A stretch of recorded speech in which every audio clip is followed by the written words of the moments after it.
This is Trend Following Radio, where great thinking comes alive. Nobel Prize winners, legendary traders, best-selling authors, and the pros that know what drive us irrational human beings.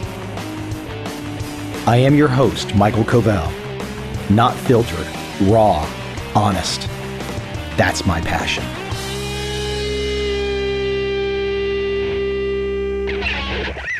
I randomly met my guest a few years ago in Singapore, just one of those casual meetings at a conference. Did not think much about it at the time. I'm sure he did not think much about it at the time when he met me. But it's always fun to have that moment, and then years forward into the future, you can reach back in the middle of a conversation like I'm going to have today with Matt Smith, CEO of Royalty Exchange. It's very cool that Matt and I had a chance to just meet like that. I enjoy having that chance. I think it sometimes makes the conversation a little bit easier when you've had a chance to break bread, even for a moment, just even if it's for a shake of a hand somewhere, anywhere in this big, wide planet we're all on. Now, you know, I love entrepreneurial stories.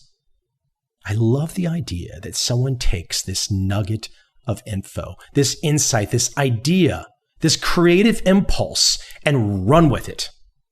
And they do something not expected. They branch off. Matt is in the middle of that with his business, Royalty Exchange. Unbeknownst to most of us, whether it's musicians, other types of artists, authors, there is a royalty spinoff constantly happening. Nonstop. And those payments go to somebody. They might go to the artist themselves. They might go to a producer. Maybe it's a split of some sort. But royalties is serious business. And Matt, with a great creative impulse, is aggregating royalties, offering a marketplace for royalties, and letting everyone participate in trying to get an uncorrelated stream of earnings into their portfolio that did not exist before. That's pretty cool.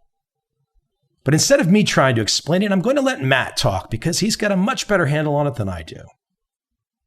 So let's jump right in. And I hope you enjoy this conversation with Matt Smith.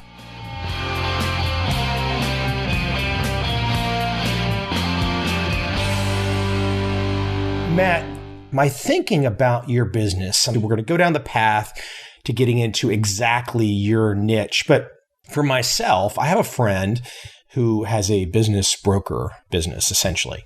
They broker the buying and selling of businesses. And I realized what they were doing after a while was the businesses that they were buying and selling were essentially businesses that Amazon businesses, where there was a kind of a consistent stream. And then for myself personally, in the last couple of years, I've started to sell audiobooks. I had the audiobook rights for several of my books. ACX, Amazon, Audible makes it really easy. And then there's just this consistency, this consistent stream. So I've never had this consistent stream in my life before, but now that I'm starting to see it, I'm like, wow. And then boom, you know, your world comes across my desk and I'm like, oh, okay, now somebody is going to really take these consistent streams across. Right now, your direction is music so far. I could easily see it expanding, but it's really interesting to think about taking consistent streams that a lot of us don't necessarily think about and then ponder the idea of like with the typical 60-40 stock split where there could be another 50% S&P meltdown. It's really interesting to think about something that's not, for example, a hedge fund strategy, but something that truly can be consistent when the proverbial, you know what, hits the fan. I think that's kind of where your direction in your world is going, isn't it? Well, that's a big part of it. I mean, one of the things that's really hard to find anywhere today is income, as you know. I mean, it just doesn't really exist. You can't get yield anywhere. And I think that the royalty asset class based upon intellectual property, that asset class is really fragmented and poorly understood and generally inaccessible to investors and also generally impossible for most rights holders to sort of liquidate or monetize, beyond collecting the income themselves. So we think there's a huge opportunity around intellectual property-based royalties. And in fact, actually, I really think that if you look at where, any kind of sustainable competitive advantage exists in any business over time, all that will be left eventually is intellectual property. That'll be the only distinct advantage that companies will have over each other. I think intellectual property is only going to become more and more valuable in the future. Let's tear this apart kind of ground level. So your business right now, you guys are pursuing artists, musical artists, and you're saying, hey, we'll acquire your rights and then we're going to take those rights and bring it into a company and then ultimately produce, as you talk about, a revenue stream. Some essentially, it's not interest income, but it's essentially giving people income. Why don't you start to explain from the ground up your thought process and how your most recent forays have come into, it's pretty big news when you get a piece of the Eminem catalog. That's like, world news. But you guys have been around for more than just a handful of years. So even though the Eminem asset is something new, you guys go back a few years. So you've been thinking about this for a long time yourself, in the middle of it. Yeah, definitely. I got interested in this when I was the CEO of Stansberry. And the thing that really drew me to this was that one of my analysts was telling me about one of the stocks that he was following. And it wasn't one that he recommended, but it was one that he was really excited about. The stock was called Cherokee. And Cherokee is a small licensing company that owned, among other things, the brand Cherokee, which it licensed to Target stores. And for a couple of decades, any clothing you buy in a Target store would almost inevitably be branded Cherokee. And Cherokee, the company, owned that brand. And basically Target paid regularly to use the license of brand from them. So this licensing company, Cherokee, owned several others as well. And when this analyst found them, they were certainly below the radar and people didn't really realize how incredible the economics were of the business. So he got me excited about it. I bought some stock in that and it went up tremendously. They've had lots of problems since then, but it did tremendously well. And so that was initially when I started to understand their business model, where they had they have 20 employees. They generate lots of revenue, lots of great profits, easy business. I just wanted to find where I could get those things directly. Specifically, one of the things Cherokee bought the global license for Tony Hawk, I think for like $18 million. This was a few years ago now, so I can't remember the specifics, but something like that. And I thought, man, I would buy that. How can I look at deals like that? Because I think that's, and it also had, by the way, $10 million of already pre-booked business sort of guaranteed over the next decade. So it didn't seem very risky to me that, their proposition with that brand. So it was licensing originally that started us looking for other assets that generated income based upon IP. And we stumbled across the music royalty space in particular. And that's really where it all began was, our search for yield really is where it all started. We have two businesses though. And I think that I want to draw some distinction between a couple of different things. One is royalty exchange. And that's really the core business. That's where we started. And royalty exchange is an online auction platform where rights holders, usually in music, usually they end up being songwriters, sell portions of their royalty income to investors who bid to own it. It's an asset purchase. It's not securitized, so it avoids all of the normal regulation you'd have if you securitized it or if you cut it up in different ways. It's just an asset purchase. But we've done 200 or so of those deals in the last 18 months, and it's given us a lot of exposure to the space in general. And we've done things beyond music, but for the most part, it's been music. So that's royalty exchange. And we're going to continue to expand the product lineup, meaning auctions are like one product, one way for investors can access these assets. But we're going to add some other things later that are going to be more for accredited investors that allow basically us to securitize them a bit. So that's coming soon. Now, what we did recently, we had this announcement, as you said, about the Eminem catalog. And we got a call maybe 6 months ago from Joel Martin, who represents the Bass Brothers. And the Bass Brothers are the guys who found Eminem originally and, produced most of his work. And they have a license or they have a, royalty claim on all of his work that was produced between 1999 and 2013. And they were interested in trying to sell a portion of it if the numbers could work for them. And that's a big asset, and it's certainly a high visibility asset. That is not the kind of thing that would succeed in an auction because a single buyer, a single seller, it wouldn't be as competitive as things that are less expensive would be. So what we did is we used that opportunity. We were looking for a deal like that. We've been looking always looking for one. We took that opportunity basically to execute our royalty finance company strategy and launched a company called Royalty Flow. Royalty Flow is doing an IPO, which should be qualified by the SEC within the next 10 days to start collecting funds. It will use the proceeds of that to acquire royalty assets, the first of which is an interest in FBT's portion of Eminem's entire sound recording catalog from 1999 to 2013.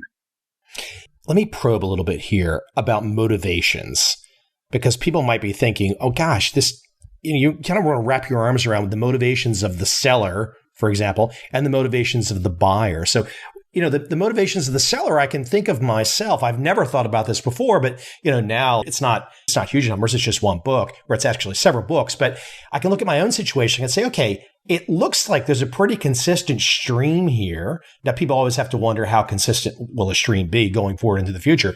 Yep. But then an author, an artist, and whatnot, you might say to yourself, gosh, it's just a matter of when do I want the money? Do I want it now, or do I want it ongoing later?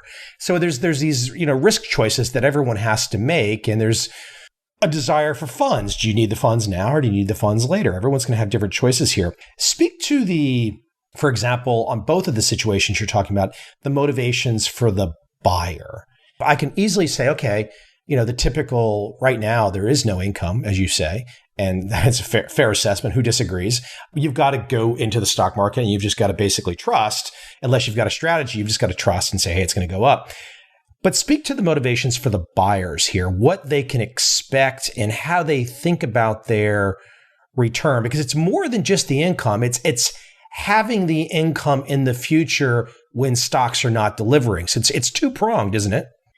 Certainly, investors view this as a hedging strategy. It's an uncorrelated asset class. The income, let me say, the music business was in a terrible bear market from basically the rise of Napster up until 2015. In 2015, it just turned the corner and showed its first growth since Napster. It was just a bit. 2016, it accelerated, and 2017 is growing like crazy. And the reason for that, the primary reason, is because of streaming. And streaming is just a fantastically better business model.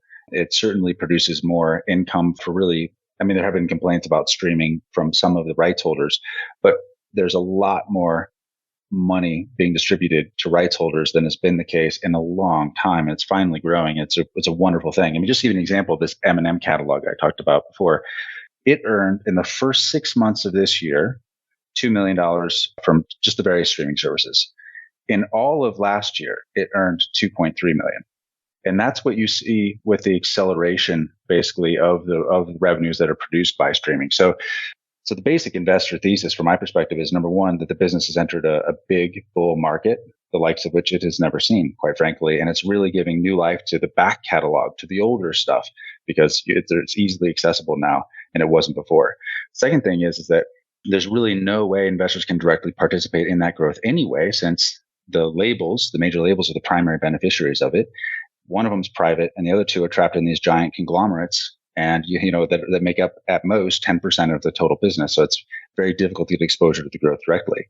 And third, that there are certain assets that will benefit disproportionately because of the streaming boom, and that's just quality assets. Really, is what it comes down to. Eminem is the 12th most streamed artist in the world, and he hasn't released an album since 2013.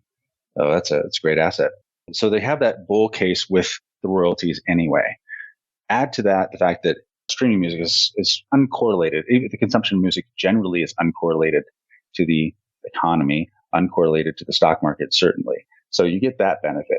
And there's also income potential from it. There's actually not potential. It's certainly, they all produce income. Any of the assets we sell all have a track record of income. And there's some risk about how popular will something that came out 2 years ago, how popular will it be in 10 years? And that's certainly something investors have to consider. But for the most part, there's substantial income, uncorrelated, and growth because of the space booming as it is, that just really isn't available in other asset classes today. Some particular pieces of content, though, at some point in time, they do pass a threshold. I can see this in the books world. I can actually see it in one of my books. They pass a threshold, and they can actually become enduring. It's the virality of it where people just keep consuming. So yes, I think there's always going to be people that are dropping off, but there will be some artist and some content that just endures for significant periods of time.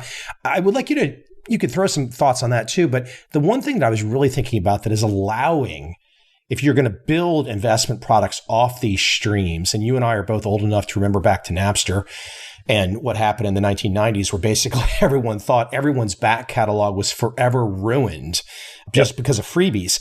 But technology has now, as you were pointing out correctly, has caught up. And it's really difficult, for example, to try and find something for free. I mean, I'll give you a great example. The other day, there was a great piece about Larry David talking about the contest episode in Seinfeld where everybody withheld from achieving personal satisfaction. And I wanted to just go watch it really quick, right? And I tried I couldn't find it. I could not find it. I couldn't even buy the dang thing. So the technology has really caught up to lay the foundation for a rights business, a rights royalties business, huh? Yeah. I mean, people always ask about the piracy issue with this. And certainly piracy was rampant in Napster days for sure. And it still is to a degree. But the big reason that drove that piracy is not people trying to, from my perspective, wasn't people trying to get stuff for free. It was for people trying to get stuff they wanted in a way that they wanted it. And, first with iTunes allowing downloads of music, and then streaming, which is basically more or less killed that business. Consumers are getting a better solution. It's much easier to get everything you want through the technology now. So the technology and the business model finally caught up with consumer interests.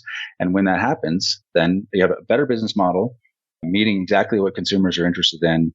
And, you have this boom that comes from that. And of course, all those, you worry about the streaming services all becoming commodities in and of themselves. But really, for the rights holder, it doesn't make any difference.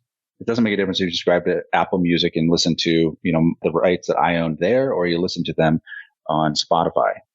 Either way, I still get paid. It's a great point, because I had never thought about it, how you just kind of flip the script there and back to Napster, which is so convenient, right? But I think the vast majority of consumers, they're not stupid. They want to support their artist. I mean, if you believe in somebody and you like their content, I mean, everyone kind of knows there's some economics here. And, if Eminem produces something and you like it, I think the vast majority of his peeps want to give him money. I mean, I think at this time in 2017, it's the rough edges of the bell curve that essentially want to steal. I don't think that's, right. I mean, am I wrong, or am I just being a little too? No, I totally agree with that. And I think you should never focus on the ends of the bell curve anyway. I mean, you're just going to be chasing the exceptions, trying to solve for those exceptions. And the fact is, the vast majority of people are interested in consuming music, and they want to consume it in a easy way, get easy access to the things that they love. That's what they want. And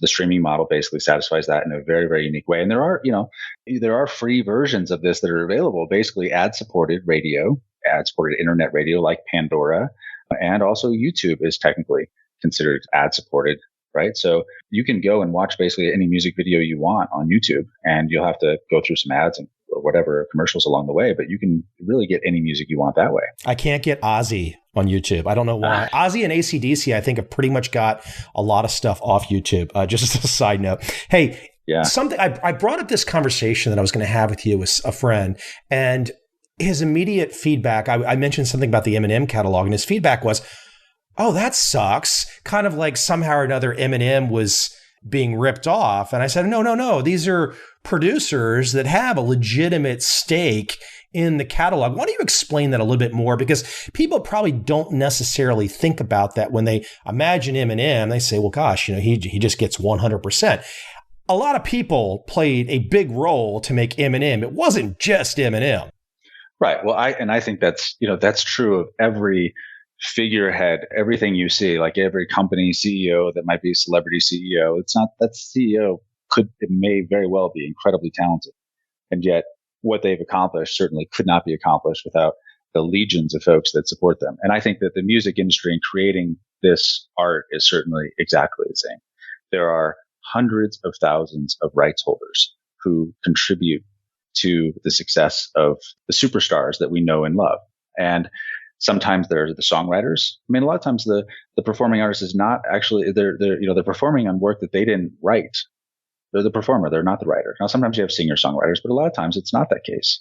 So they're all the songwriters who create the actual music that then the performing artist sings. They have a claim on that.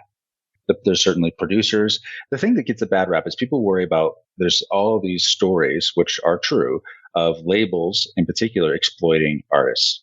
While that certainly exists, and I think there's probably no way it's not going to exist, I think that to assume that exploitation of these big companies is equivalent to the individual artists that contribute to the creation of the work is a big mistake. It's not like these are the money people that are even coming in and just backing the artist. These are creators and artists themselves. Yeah, there's a big difference with the producers that are in the studio with Eminem helping him to create the final product is quite different than, for example, I can think of one of the most notable Hollywood billionaires in the world, David Geffen, who is literally a billionaire because he got the royalties. He got the money from Linda Ronstadt, Bob Dylan, Fleetwood Mac, and the Eagles in the 70s. And that's why he's a billionaire. Yeah.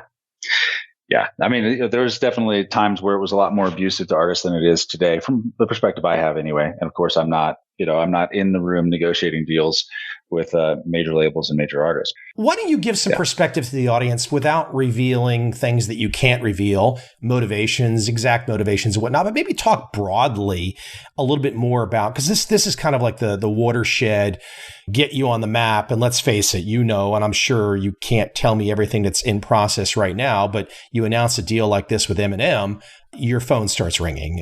Other people from maybe even larger to not as large start to say, gosh, I want to possibly maybe get my money up front now.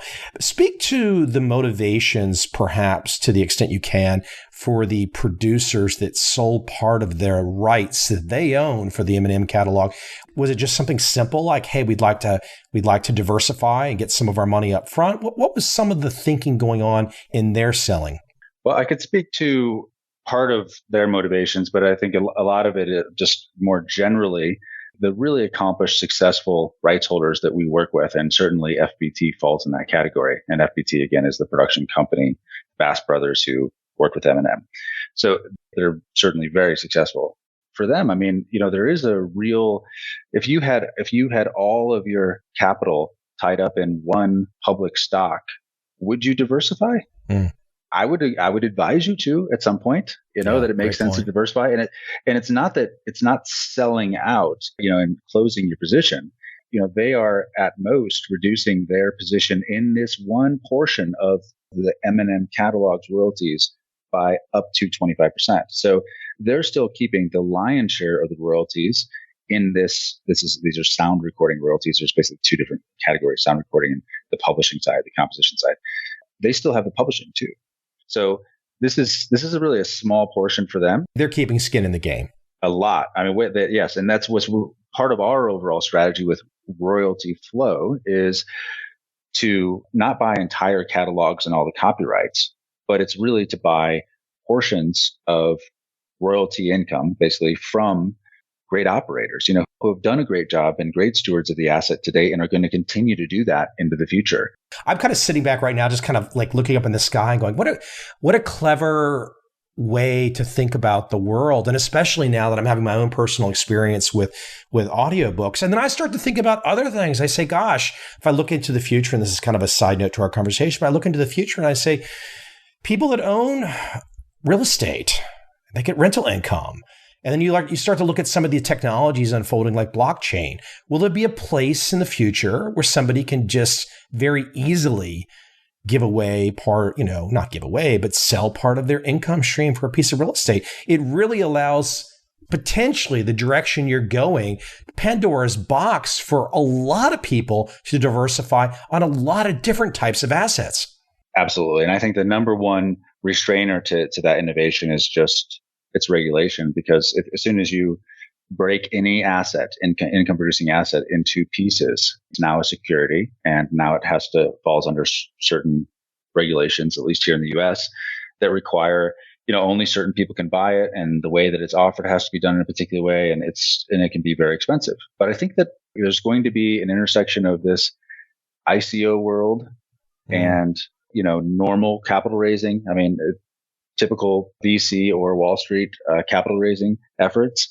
And I think that one of the most interesting securities that you could offer through an ICO, honestly, would be income generating assets that are driven by IP, because you can completely measure every play. I mean, with every play on Spotify, you can see exactly what happened with it. It makes perfect sense for something like that to be recorded in the ledger, and then income could be easily distributed through smart contracts to, hundreds of thousands of participants in that income. And I think that it's clearly the right technology for it. And I think that there's a huge opportunity there. Regulation is probably the biggest obstacle, but I think, I really believe that that's going to change over time. Not to put you on the spot too much with any pointed criticism you might have of regulations, but okay, yes, we get the idea that if Bob in his basement is launching kind of a phony fund and selling shares in a Ponzi scheme, we get the idea that the SEC serves a role.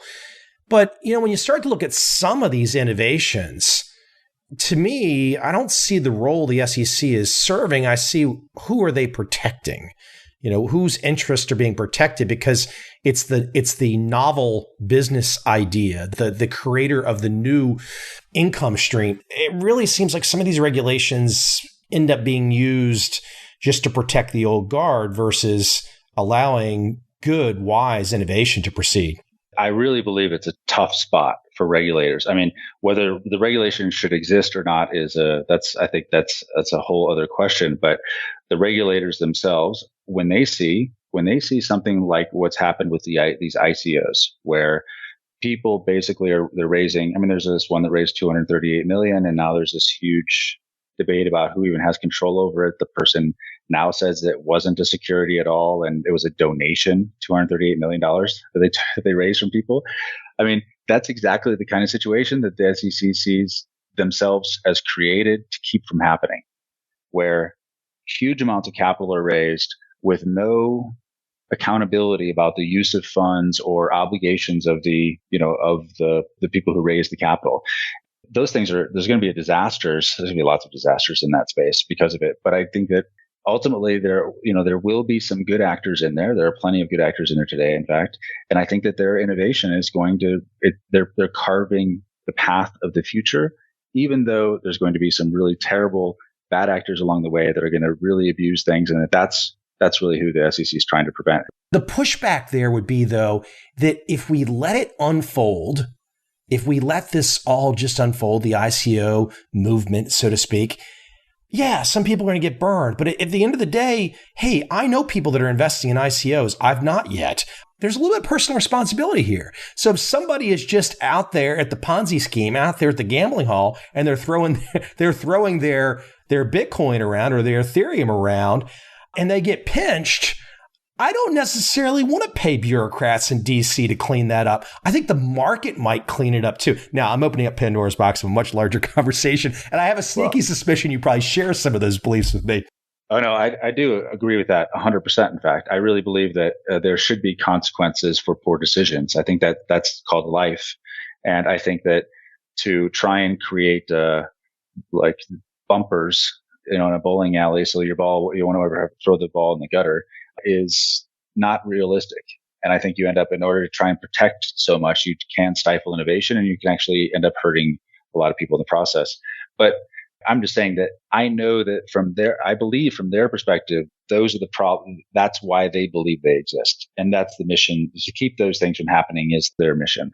And I think that they are happening. And I think that there's a lot of innovation in the crypto front in general. And it's definitely the most exciting financial area of my lifetime. Yeah, I mean, for sure. The internet boom in the late 90s and early 2000s, there was incredible, there were lots of bad actors online as well.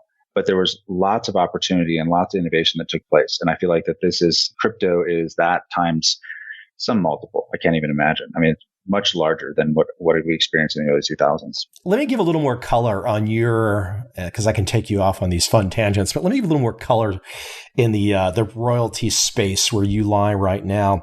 I caught this piece online somewhere, USA Today headline, Sesame Street. Sesame Street is playing a role in your world right now. Explain. Yeah. So on our auction platform, Royalty Exchange, we auctioned off some royalties tied to a creator who worked on the Sesame Street program for years. Very well-known guy, great, well-respected. And he basically, as part of his will, he wanted to support, it was like, I think 23 different charities that with his royalties, he wanted them to be donated essentially to these 23 different charities when he passed. And so when he did pass, then his attorneys who were responsible for the estate basically were trying to find some reasonable way to divide these things up and, actually pass them along. And what they agreed to do essentially was to sell them. And so we sold those rights on our auction platform. It's a great asset, frankly. I mean, it's got a great track record. It comes in, there's lots of different rights related to it. There are some film basically and TV royalties in there, as well as music royalties. So he earns on kind of the publishing side as well as in the film side. And it's interesting. I mean, it's very interesting. Now you talk about an asset where we can imagine, hey, will a particular song be popular in the future? Will there be a decrease in the royalties? I think of Sesame Street, boy, you just kind of put your thinking cap on. You're like, hold on. It's like a captive audience of like 3 and 4 year olds. There's going to be a new collection of 3 and 4 year olds every year, and they're going to tune into Sesame Street like clockwork.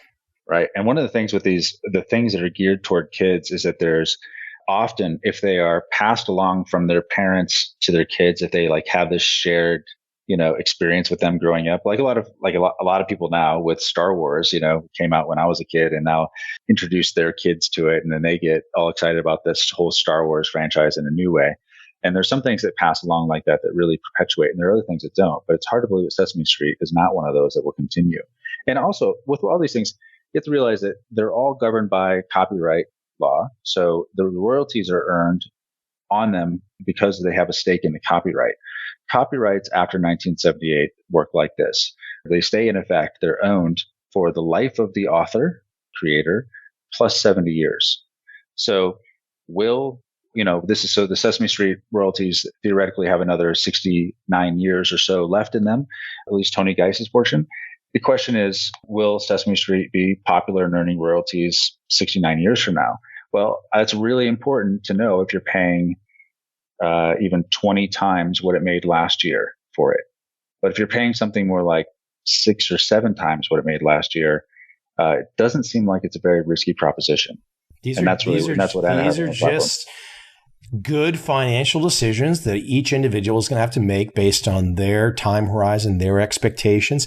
Hey, let me throw a monkey wrench at you for a second. I just was pondering. I mean, I'm talking to you from Asia right now, and I was thinking, gosh, what happens in the future to these types of business directions, like where you're going, if we can get somebody like China on board with protecting rights and believing in property rights in terms of these kinds of the IP. If we can get China on board, boy, it just becomes, off the hook, doesn't it?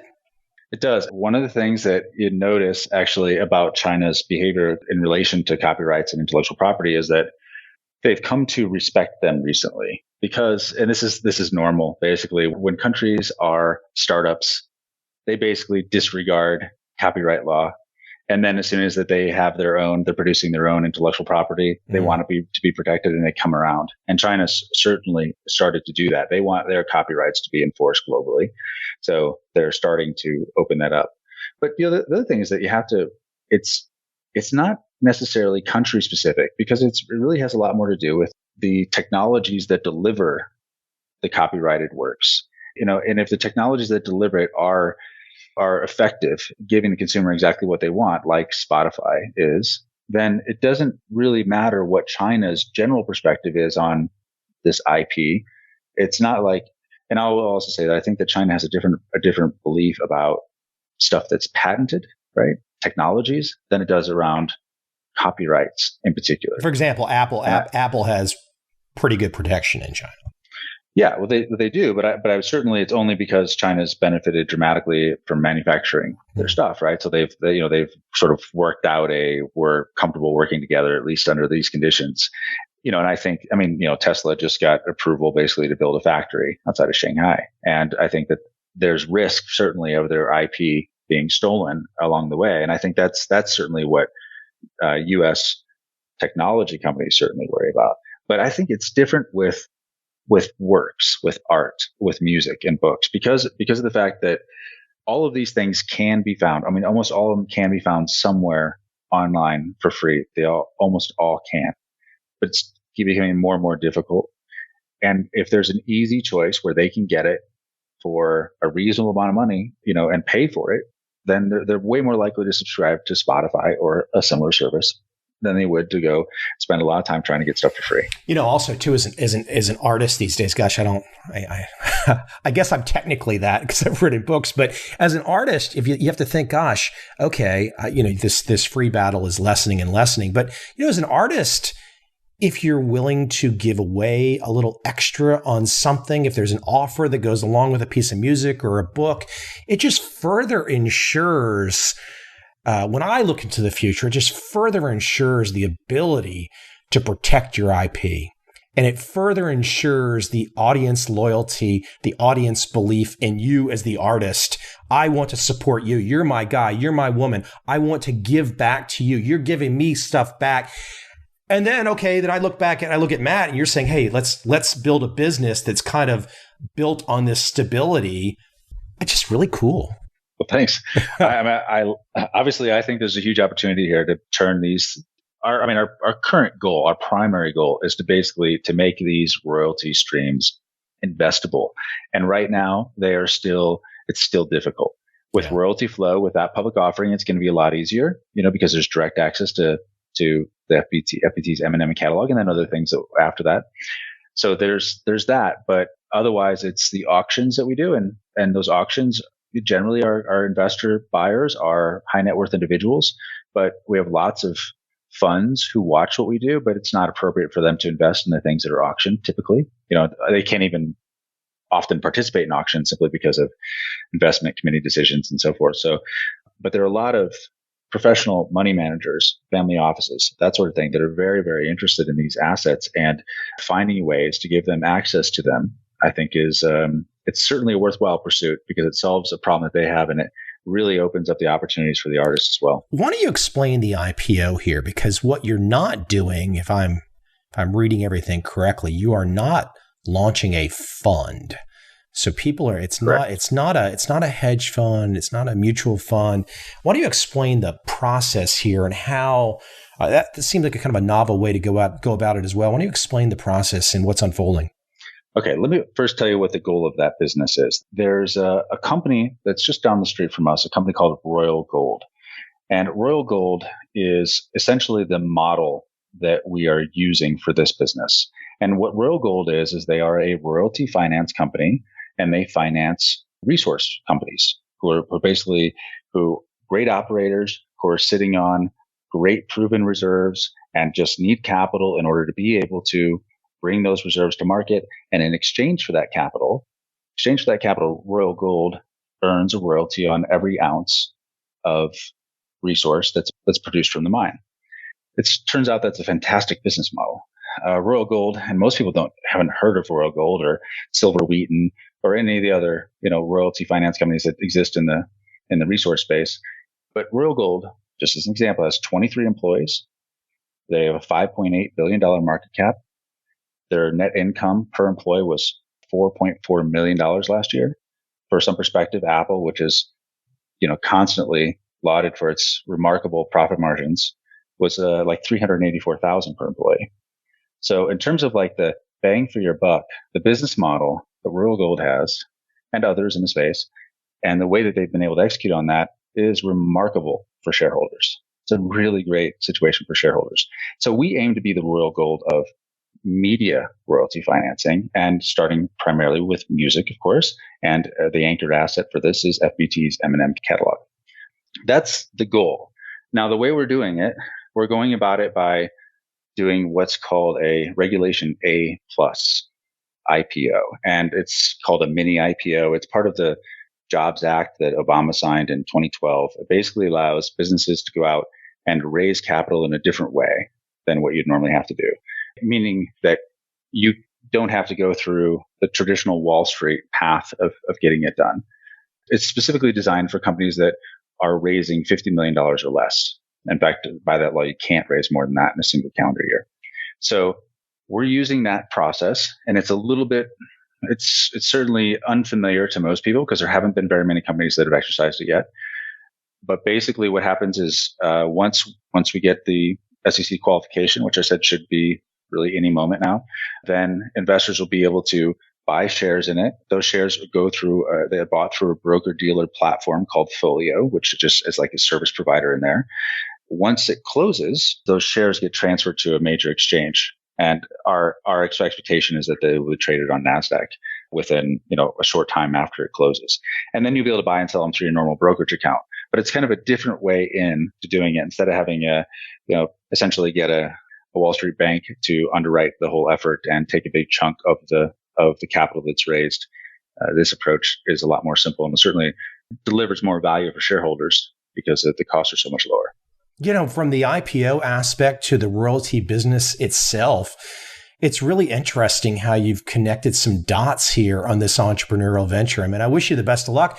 I hope it all works out. But I think as a fellow entrepreneur, I just kind of sit back and I go, God, it's pretty clever. It's really to kind of connect the dots on some of the thinking here. And I think what I try to do in this podcast is to get people thinking about just that. How does one think outside the box? And I think this is a great example of it. Look, you and I don't know how everything will shake out, but I think when you start to acquire a piece of the Eminem back catalog, that's a pretty good, flagpole down in the beachhead there where it says we're going in a positive direction. I think so too. I mean, we're super excited about it. I mean, I love Eminem myself. I love the music as an asset, from an investor perspective. There isn't probably a better one, simply because it's been around for a long time. It continues to do extremely well, and the rights holders, the operators, FBT, have just done a remarkable job enforcing the copyrights and making sure that they are, earning all they should earn from the royalties. Can I ask? So once you announced this, was there a big ringing of the phone? Or are there other ones in process that are perhaps as eye-catching as Eminem's? All I'm allowed to say is that we're always looking at new deals. And if we didn't believe that we could deploy more capital effectively into great assets, then we wouldn't be raising more than we need to acquire the Eminem catalog. Yeah, I knew you couldn't give me an answer. I just had to ask it anyways, right? I wish I could. Hey, listen, where can we send people, Matt? Where do you want to direct people that are interested in your world? Where's the best place for them to go? Well, they can go to royaltyexchange.com. That's probably the best place to just learn about royalty investing in general. Certainly, we have auctions there all the time. We've done more than 200 in the last 18 months, and there's all kinds of things coming up. I encourage people just to go through every auction we've ever done. All the details on it are still public, so you can get a sense of what they're valued at, what they sell for, and all the kind of the breakdown of types of royalties that exist in music in particular. So you learn a lot there. So I encourage people to do that before they start bidding on anything.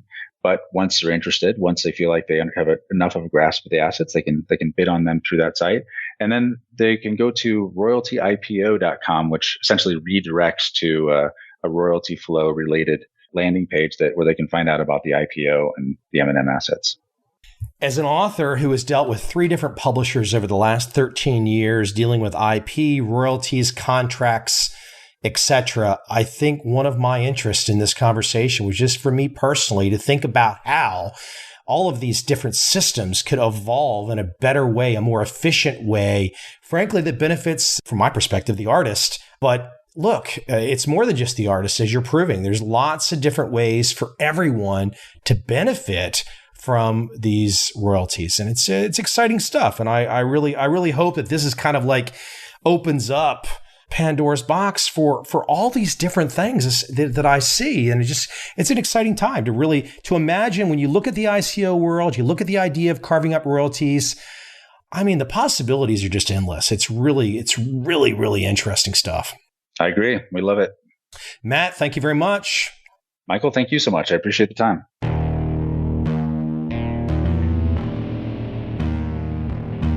I see a time when those awake will understand how to make money in up, down, and surprise markets. Whether new trader or experienced, college student or financial advisor, protecting against a crash or just trying to make a lot of money, trend following offers everyone an answer in uncertain times. To get started immediately, send me an email, michael@covel.com. I will send you the right trend following steps to take along with my free video. But if you want to buy and hold, trust the government and trust Wall Street, this is absolutely not for you.